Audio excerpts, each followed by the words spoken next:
Hey everybody, how you doing? Danny Harris here at Explosive Golf Marketing. First one of these videos for a little while. It's been a bit of a crazy busy start to the year. We're getting some fantastic results for some of our private clients and everything's going along quite well. But in today's video, I thought I would take things slightly from a different angle and give you a list of 7 things that you can do to ensure that your golf club has its worst year ever. There's going to be a reason behind this as we go along. It will kind of make a little bit more sense. But imagine, so I've just written down these 7 things that I think you could do to ensure it's not a good year for you. And we're talking primarily from a financial point of view. Because we know so many clubs are struggling and unfortunately going under and so on. So I think the first thing, number 1 in this list of things is you would continue to do what you're doing at the moment if what you're doing at the moment isn't working. Now, if you're a super successful club, this will all be irrelevant. So continue to do what you're doing, obviously, because you're doing the right things. But if your club's struggling and you're not quite where you'd like to be, I think it was Einstein possibly that had that came up with a phrase that if you continue to do what you've always done and expect to get different results, well, that's the definition of madness.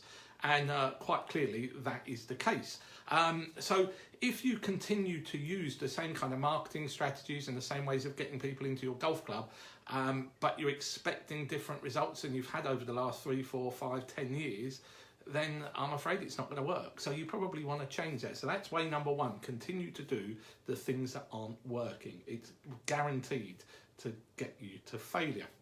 Second thing, when you are doing any kind of marketing or sales-based activity, don't track the results. If you track the results, you'll know where you are. So if you want to fail, don't track the results. So if you put an ad in a local newspaper or a magazine or whatever it happens to be, wouldn't be my first choice. But if that's what you choose to do, track the results. There's loads of ways you can do it. You can use promo codes, tracking phone numbers, different email addresses, landing pages on websites. There's loads of ways.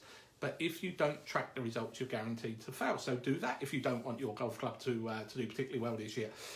Where's my list number 3? If you want to fail again, don't actively seek new revenue. So whether that be new members, don't go and find them if you want to have a bad year.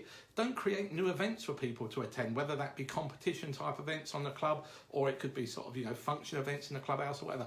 If you want to make sure your club doesn't have much revenue at the end of the year, don't do any of that stuff. Also, don't go out of your way to learn any new skills. Stick with the stuff you've been doing for years and years. Again, it's kind of tied into number 1 of keep doing the same thing. But you might need someone to learn how to use social media a bit more effectively. You might need someone to do some more work on your website or get your website doing what your website's supposed to do. But if you don't learn any new skills, you're guaranteed that it's going to be a bad year for your golf club. When I say you, people within your club, not you personally. What else do we have? Don't invest in sales. So in other words, if you think about, say, sort of advertising and marketing, I always tell people advertising and marketing isn't actually a cost, it's an investment. And the way you know if it works out is you put £1 in, how many pounds did you get out of it? If it's more than £1 you put in, then it's a success. If it's not, you didn't. And obviously, ideally, we want sort of 4, 5, 6, 10 times back our revenue when we put some money into a sale, but advertising isn't a cost. If you think about any business really, if we think about a really simple business model, let's say, look, someone buying and selling second-hand cars. The way the process works is they go to an auction, presumably, and they buy a car for, let's say, £1,000. It might cost that person £500 to fix the car, because presumably it's broken because it's at the auction. So it's now cost them £1,500. It might cost them £100 to advertise that car, and they sell it for £2,000. So it's cost them £1,600, and they've turned it into £2,000. So they've made £400. That's a very simple process, but without that person investing in the first place, there's no way they could have made that process work. So if you think about your marketing and advertising as basically just a way of multiplying revenue within your club, that's how you make more money. If you don't invest in sales, that's guaranteed to give you a poor return on your year and help you have the worst year your golf club's ever had. Where are we now? Number 6, listen to the naysayers. This is a massive one for golf clubs. The more and more golf clubs I talk to, this is always an issue. People, whenever they have an idea, there will be some members that will come to you and they will say, That's not a good idea. I don't like that idea. And what happens is, unfortunately, it's a very small percentage of members in every golf club that does this. Let's say you've got 500 members, it might be 10 of them. And these 10 members are the same people that moan about everything. If you gave them a £20 note, they'd moan it wasn't a £50 note or something like that. But if you listen to these people, all you hear are the negative voices. And if you're only hearing the negative voices, you're not going to push yourself forward. Unfortunately, what people don't realise is for the 10, very small 10 people that are moaning, there's 490 odd members that are perfectly happy and understand what you're doing and why you're doing it. So don't, or do listen to the naysayers, should I say, if you want to have the worst year ever in your golf club. And the final one, and this is a bit of a weird one, and I try and get this message across to people.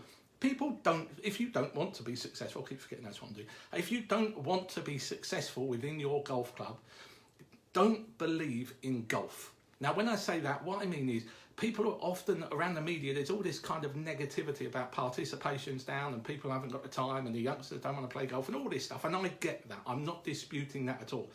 But what I am telling you is there are plenty of people available in every area who do like golf the way it is, who do want to play golf. I'm one of them, you're one of them presumably, because you're watching this video, you must be in some way interested in golf, or well, a bit weird or something, I don't know, but you know, there's plenty of people that love golf as it is. So focus on those people. Don't just believe the negative stuff about people saying that golf's bad, the participation's down, because then you get in this mindset of, I'm not even going to bother to try because there's no point, because it's not going to work, whatever I'm doing. Now, if you want to have the worst year ever in your club, listen to those people and don't put any effort in. If you want to have quite a good year, you should probably just ignore those people as well as the naysayers. So going back, I'm going to end this video now. A very quick one. This is my, this is how I plan these things. This is about as advanced as my planning goes. I even managed to take a piece of paper there. Look at that. So if you want to have the worst year ever in your golf club, continue to do all of those things that haven't been working over the last few years. Don't track any results of any marketing spend, because that way you won't know where you are, and that will be a good thing if you want to have the worst year ever. Don't actively seek new revenue however you do it. Don't do that if you want the worst year ever in your golf club. Don't learn any kind of new skills, whether it's online marketing, whether it's website development, whether it's social media. Oh, hi Sam, how are you? Don't learn any new skills. Don't invest in sales, because you'll believe that sales cost money. If you want the worst year ever in your golf club, don't invest in any sales. Listen to the naysayers if you want the worst year ever in your golf club, because those people will keep you down and keep you demotivated and keep your club at the level it's at. Don't believe in golf and the people that love to play golf, because if you listen to the mass media and what a lot of people are telling you, they're going to tell you that there's no point in trying because there's no one playing golf. Well, I'm here to tell you it's very wrong. But if you want the worst year ever in your golf club, do those 7 things. I hope that makes sense. Obviously, if you want a better year, you might want to think about doing it slightly different. But that's it for this video. I'm going to see you in another video. I'm actually going to do a video definitely every day for the next 10 days. So I'll see you on another video tomorrow, and I'll speak to you then. Hope you're all well. Bye-bye for now.